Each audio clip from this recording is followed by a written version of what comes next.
নিকৃষ্ট কোন কাফের আল্লাহকে এত বড় কথা বলে নাই। এই মানিকগঞ্জের আবুল সরকার নামে ওই বাউল বেঈমান আল্লাহকে যে পরিমাণ কথা বলেছে, এই বেঈমান সরাসরি বেঈমান, এই বেঈমান প্রকাশ্য বেঈমান। মহান আল্লাহকে লক্ষ্য করে কোন মূর্তি পূজক এত বড় কথা বলে না, কোন মুশরিক এত বড় কথা বলে নাই, কোন বেঈমান এত বড় কথা বলে নাই।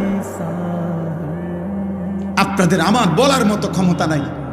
ওই বেঈমান এটা কি বলছে মুখ দিয়া, আমি এই পর্যন্ত কোনো মাহফিলে এটা বলছি কথা এটা, কিন্তু ওই কইছেটা কি এটা আমার মতো বলার মতো জবান নাই। আপনারা শুনেন ওই কি বলছে, ও আল্লাহকে লক্ষ্য করে কি বলছে।